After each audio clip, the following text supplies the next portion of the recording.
The Migrant's Tale. As told to Dragan Todorovic. Here beginneth the migrant his tale. In Syria, once upon a time, dwelt a company of rich merchants, trustworthy and true. We are sitting on the second floor of a corner office in Birmingham. This is an area of white shirts and Pink Floyd streets. Metal blinds are all down. I put the chocolate cake I've brought for Aziz on the coffee table connecting the three of us, and it feels inappropriate. Cream over pain. Our interpreter wears a dark suit, and his stern beard makes him look worried. Aziz is dressed in loosely fitting clothes, at least a size bigger. He speaks English, I was told, but feels safer if the interpreter is with us. I would like to start as far as possible from the recent events in his life, so I ask about his childhood in Syria. What were his favourite toys? The interpreter must have used the word game when speaking of toys, and Aziz says, I was a basketball player, a team captain. My family was big and important. We were wealthy and never had any problems that I can remember. O sudden woe, you are ever successor to worldly bliss, sprinkled with bitterness, the end of the joy in the fruit of our labour. Woe waits at the end of our gladness. Hear this counsel for your own safety. On happy days, do remember the misery that waits behind. He grew up in Deraa, in the south of Syria, the city first mentioned in the Egyptian document some 35 centuries ago. Moses fought his battles here, but that was yesterday. Today, Deraa is the place where the Syrian uprising started when 15 schoolchildren were arrested for doing graffiti in March 2011. That is an area frequented by despots, droughts, and deities. 100 kilometers to the north and south lie two capitals, Damascus and Amman. Jerusalem is close. Judaism and Christianity and Islam walk on the same streets, shop in the same souks, fall silent in the afternoon heat, scream at one another when they wake up. Now it happened that these rich merchants decided to visit Rome. Whether for business or for pleasure, they would not say. They stayed in that town a certain time, fulfilling their desires. And it so happened that they heard of the excellent renown of the emperor's daughter, Lady Constance. The common report was that she was beautiful without pride, young without folly, humble and courteous, the most beautiful woman that ever was or ever will be in the world. With their ships already loaded, the merchants declared that they would not return home until they had seen Constance for themselves. Once they had seen her, they happily travelled back to Syria. Aziz studied to become a civil engineer. He got married and his wife gave birth to 5 children. They travelled often. Aziz visited Great Britain 4 times before the war. He liked it a lot, a land of dignity, wealth, respect, democracy, green. Some of his friends moved to the UK.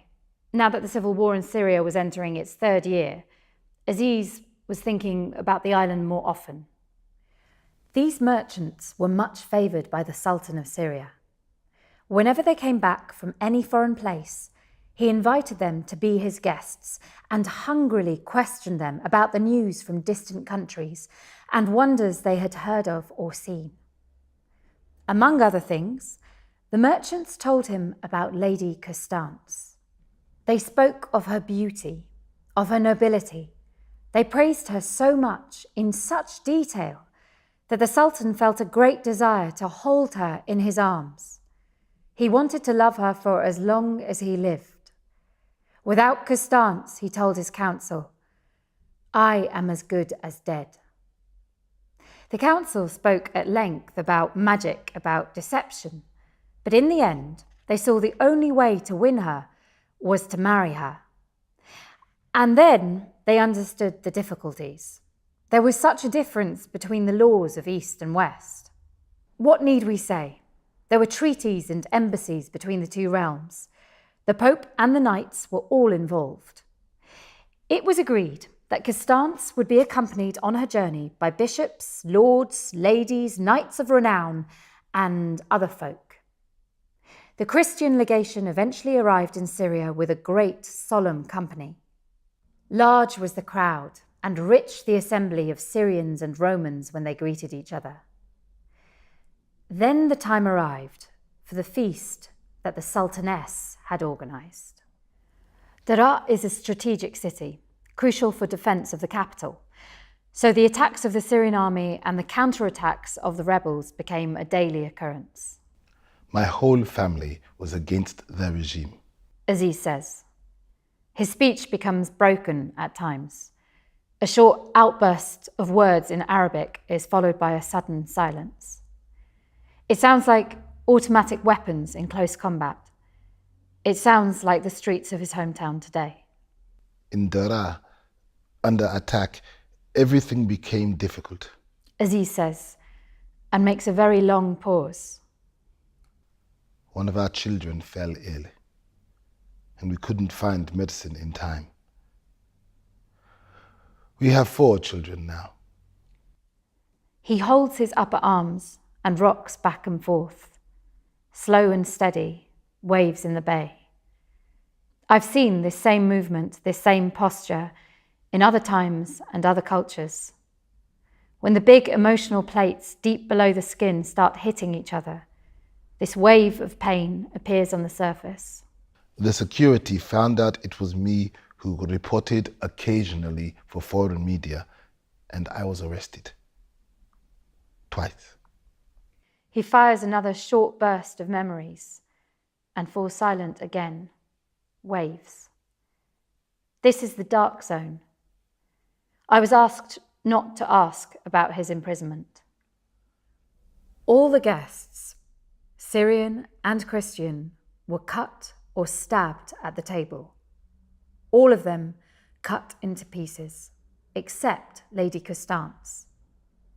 The old Sultaness, together with her henchmen, did it all. The old crone wanted to rule the country alone. My plan was to reach England. Aziz says. But every country had closed the door in our face. I found a number and contacted a smuggler. The smuggler asked me to meet him in Escalating in Egypt. When I arrived, he took me to a flat where there were a number of Syrians already. They were all waiting to leave. He promised us that the journey would start the same day or the next one. It would be, he said, a half-an-hour trip by a fast boat to a bigger, very nice ship. The journey to Italy would take 4 to 5 days. It would cost €3,700. Constance was dragged to the port, put on a boat without a rudder, told to learn how to sail, and set on her way back to Italy. Nothing happened that day, or the next one. We remained hidden in that apartment. Suddenly, one night the smuggler came and said, "We are ready to leave." Small vans waited outside to take us to a village on a canal. I don't know where it was, but the water in the canal was in different colors and smelled of chemicals. They told me to lie low and covered me with something. After an hour, they took 3 of us into a fishing boat that was supposed to take us to a bigger ship. We spent 2 hours navigating through that canal. It was light enough to see the boat when we arrived to the sea. It was about 25 meters long. The boat was tied to a trawler, and we were told this one would tug us to the big ship. There were armed people on the trawler. It was now too late to change my mind. I had no choice but to continue the journey. It was the 19th of May, 2013. Inauspicious ascent into a bleak house. Unhappy Mars must have fallen out of his place into the darkest house of all. O feeble moon, unhappy your steps. You find yourself where you are not welcomed, where you were well. From there, you were driven away. There was no place to sleep. But at least for the first 2 days, the weather was calm. Suddenly the skies darkened. The wind howled, the sea turned on us. The rope that tied our boat to the trawler snapped. The captain said we couldn't continue. He said the trawler had mechanical problems and we had to go back to Iskindere. We continued through the strong wind. Our boat was rocking dangerously. The captain promised we would get another boat from Libya. After 2 days, the wind calmed down a little. The captain informed us there was no boat from Libya, but that we were now close to Italy. We didn't know where we were. It was already our 6th day on the sea. I'd brought cheese and bread for 5 days, but managed to stretch it. For days, for years, floated this creature across the eastern Mediterranean and into the Strait of Gibraltar. Such was her fate. Often she expected to die. We entered the Strait of Sicily, close to Malta, and the captain said he went there for fishing. How, if the trawler really had problems? We sensed something bad was going on, as if it was a boat of death. So we demanded to go back to Egypt. We offered to pay him extra just to take us back. One of our party became desperate and threw himself overboard, but they went after him and saved him. At this stage, we all threatened to throw ourselves into the sea. The captain stopped and turned the boat. He said we were going back, and in 2 days we would be there. We were caught in another storm. We were out of food, and there was very little water. They gave us stale bread to eat, the one they used as bait for fishing. It was very hard. We had to soak it in water to soften it.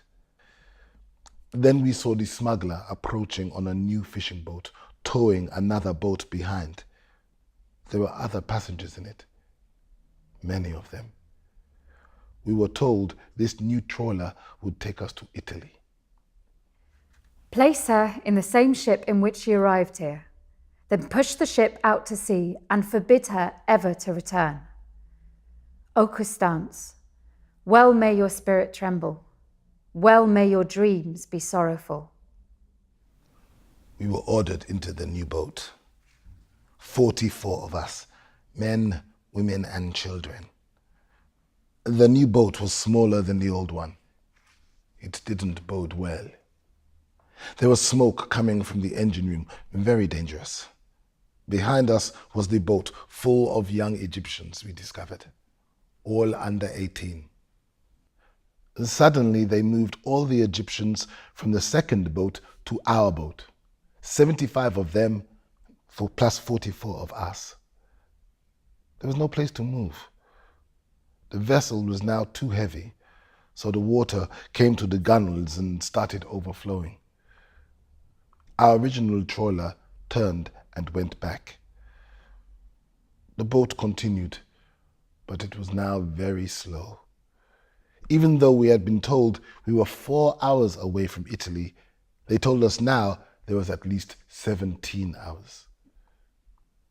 The Egyptians told us about the plan. Under the Italian laws, anyone under the age of 18 could walk free, no detention at all. So they had informed the Italian army to come and capture them. The Italians, they said, knew about us coming. They would wait for us. The night fell. We stood in the boat. There was no place to sit or lie down. And then it dawned, and we couldn't see any other ship. We stood under the sun. There was no food. Another night, we stood in the boat. The water was overflowing. Since she was not slain at the feast, who kept her from drowning in the sea? Who saved Jonah in the belly of the whale until he was spat out at Nineveh? It was a great miracle to feed the crowd of 5,000 only with 5 loaves and 2 fishes. Who saved her from drowning in the sea? 3 ships of the Italian Coast Guard arrived in the morning, but they didn't do anything. just surrounded our boat and stood like that, taking photos. I spoke to an Italian captain. I said, "Help us. The water is coming in. We are sinking." He said, "Tell us first the name of the smuggler." We said, "Help us. We are hungry. We don't have food or water." He said, "Give us the name." We refused to say the name. He said, "There's no food or water."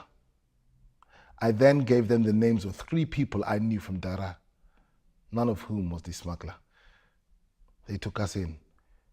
It was the 4th of June. My journey had taken 16 days. So she floated ahead into our own ocean and our own fierce northern seas. A victorious senator, sailing home to Rome, came upon the ship in which Constance was abandoned. Nothing he knew of who she was or why in such state. She would not talk of her rank, ready to die, but not reveal anything. They took us to the detention center in Lampedusa. They lined us in a narrow corridor and told us they needed to get our fingerprints. The Egyptians knew the system. They gave their fingerprints right away and were let go. We Syrians asked, "Why do you need our fingerprints?" They said to check that we were not terrorists. But we had our ID cards, our passports, so we refused. For 10 days we had no food.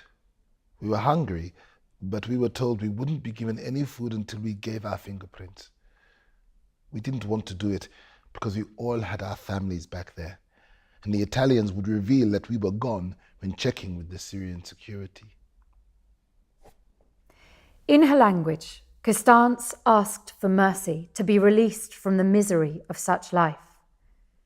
When he saw that there was nothing to find on the vessel, he brought the sad woman onto dry land. She kneeled down and thanked God for all the mercy.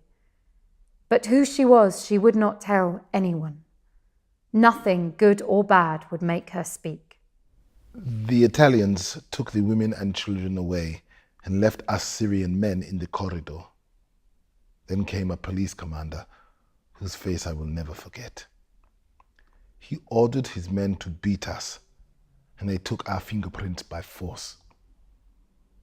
After that, they gave us food and water. A woman from the UN Refugee Agency arrived. We told her about the beating, and she didn't believe us. After she checked with the Italian policemen and they confirmed our story, she came back and said, "It seems that this really happened, in which case you can go to court and state your case. But I don't think you would achieve anything. Better apply for asylum." Then she told us that for asylum, they needed to take our fingerprint again. It was a separate process. We refused. They told us that in that case, we had to go back to Syria. Some of my friends then agreed, gave their fingerprints and continued, some to Sweden, some to Germany, some to the UK. But I have a family. I went back to Syria. I thought, they beat us in Syria, they beat us in Italy. What's the difference? King Allah went to visit the home of the senator and see the woman for himself. The senator greeted the king with great honours and then sent after Constance. When Allah saw his wife, he greeted her gently and began to weep so much it was hard to watch. He knew it was her. Constance herself for sorrow stood dumb as a tree. Her heart was shut. She swooned, then stood up, then swooned again. They wept together, lamented the past. Long was the sobbing and the bitter pain before their hearts could open again. My family thought I was dead. It was the 19th of June when my mobile started working again. I was in Turkey. I called home and was told that my wife was arrested. She was accused of helping the insurgents. She's a nurse. Of course it wasn't true. One of my brothers was also in jail. I entered Syria clandestinely. After some time, they released my wife from prison. My brother was still in custody, and my other brother was with the insurgents. Who could describe the joy and sorrow that now filled the hearts of Constance, Allah, and the Emperor? I shall make an end of this tale. The day is fading fast. I couldn't stay in Syria. I went to another smuggler. He charged me €4,500 to take me by truck from Turkey to England. It was 6 of us, hidden behind some large boxes. Every night we would come out for some fresh air and to stretch out. Some of the passengers went to other countries. I don't know where. In the end, I remained alone in the truck. I exited only when we were deep in the UK, in Nottingham. I was very ill by then. My kidney stone started hurting badly. When I arrived, I called my friend who lives here to come pick me up. In his apartment, I recovered a few days. Then I applied for asylum. I was put in a detention center. I was very ill and kept asking every single day to be released. It took them 100 days to let me go, in spite of the support of several organizations. And so in virtue and in charity they all lived. They were never parted except by death itself. And farewell now. My tale has come to an end. Aziz's story hasn't come to an end. His family is in Daraa and his wife is losing patience. He is now afraid that she would take their children and embark on one of the death boats. Our talk is over. Aziz stands up to take the glass of water from the other table. And only now I realise that his clothes are the right size, but that he shrinks when he sits down, as if expecting a blow.